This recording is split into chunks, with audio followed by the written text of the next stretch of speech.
This case is about a woman who trusted a man who turned out to be a wolf in sheep's clothing.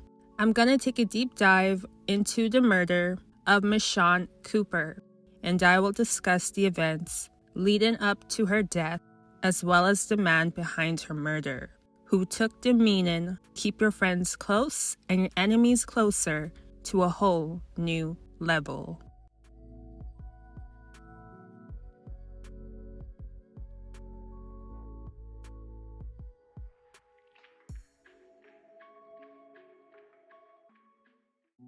"43-year-old Michon Cooper was born in Oceanside, California. She graduated from Grandview Senior High School in Missouri. She later studied at Johnson County Community College and Wichita State University, where she studied child psychology.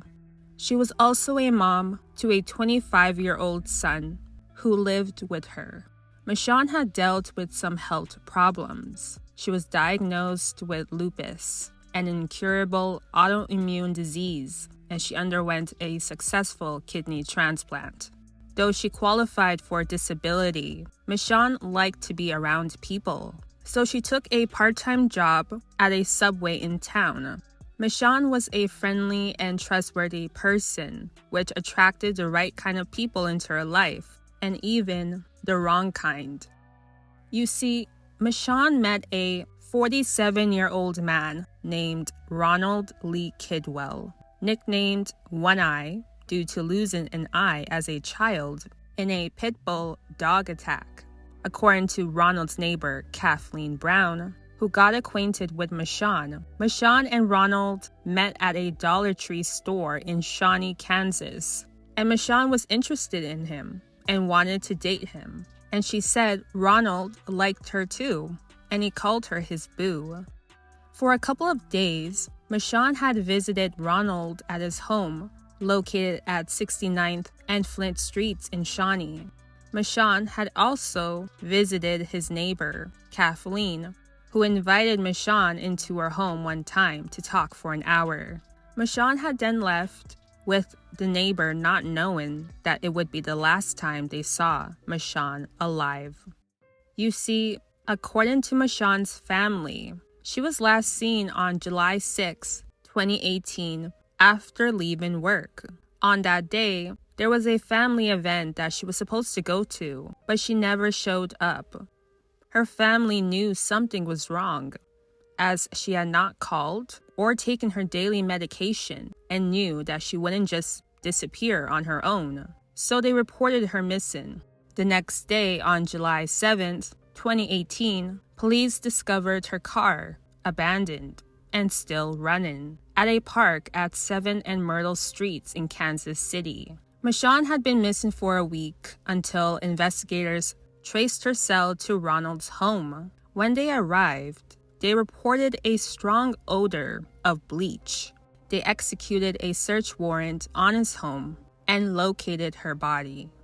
When he was first questioned, Ronald said he didn't know where she was. Then he said she was killed by people from Kansas City. He then said that he would never be released from prison after telling the truth of what happened.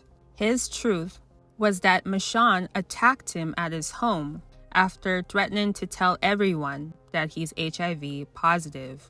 After threatening him, he said Michon pulled a knife from her purse and hit him in the left hand, causing him to flip out and physically retaliate. He said, "When I get mad, I make the exorcist look like a b." He then said that during the altercation, he gained control of the knife and stabbed her in the neck, killing her. He then told them that he wrapped her body in trash bags and placed her inside a trash can in his garage. It was also mentioned by his neighbor Kathleen that 2 days after Michon disappeared, Ronald had asked Kathleen for trash bags and a handsaw. Ronald was charged with second-degree murder in the slaying. His bond was set at $1 million. According to people who knew Ronald, he was a proud racist who was known to wear a Confederate flag, had a tattoo on his left arm and bragged about his membership in the Aryan Nation's white supremacist group. Michon probably never knew the type of person he was or the things he would say about her behind her back. But his neighbor Kathleen knew all too well about his character and even mentioned that he had called Michon a black and used a racial nickname when she was not around. Not only was he a racist, but a career criminal in and out of prison for assaulting people of color. And in some cases, he would pretend to be friends with the victims, and then he would harm them, just like what happened with Michon. Ronald had a history of assaults, going all the way back to 1995, where he was arrested and charged with criminal damage to property in Johnson County, Kansas. He pleaded guilty to criminal trespass a year later and served 30 days in jail.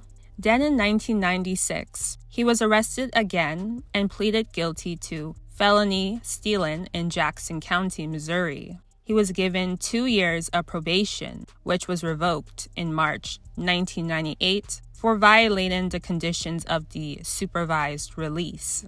He was also arrested in August 1997 for felony stealing and received 2 years in prison. In 1999, he was sentenced to 2 years in prison after pleading guilty to possession of a controlled substance in Clay County, Kansas. In 2002, he was sentenced to 10 years in prison after pleading guilty to second-degree assault in Missouri. His last conviction was in 2011, where he was charged with second-degree assault in Clay County when he hit a sleeping black woman on the head with a hammer, demanded she take her pants off, and her. He pleaded guilty and was only sentenced to 5 years. Police had said that Ronald stated that he was diagnosed with HIV and did not use a condom during the assault. Ronald's racist nature did not extend towards members of his family, since they did not share in his hatred, and because of this, they disowned him. Ronald also has a daughter who no longer has a relationship with him as well, due to the pain that he caused her ever since she was born. His daughter, Crystal, described him as evil, a monster, and that he doesn't deserve to walk anywhere in this world. Crystal said that when she was just a baby, Ronald would trade her to drug dealers to support his drug addictions. She said, "My father got away with selling me for child several times. He also got away with selling me for methamphetamine and crack cocaine. Unfortunately, no one would testify against him to put him in prison for it." Ronald was ordered to stand trial for second-degree murder of Michon, but instead was given a plea deal, which he agreed to, and so he pleaded guilty to voluntary manslaughter instead in January 2024. And as part of the deal, Ronald was expected to be sentenced to more than 18 years in prison without the possibility of parole. Kathleen still struggles with what happened to Michon. She said, "If I would have known he was going over there and do what he did, there's no way in hell I would let her leave my house. I feel so sorry for her and her family. She didn't deserve that. I want him to rot in hell." Michon's loved ones still grieve for a woman who was a very loving, caring, sweet individual that would give anything to anybody. Michon was a very loving, caring individual that would give anything to anybody. She touched a lot of souls. But she definitely was the foundation, the rock of our family. That is all for now on this case. Let me know your thoughts on it. Don't forget to like, comment, subscribe, and share this video. Your support is greatly appreciated. And I will see you next time on Melanin Mysteries.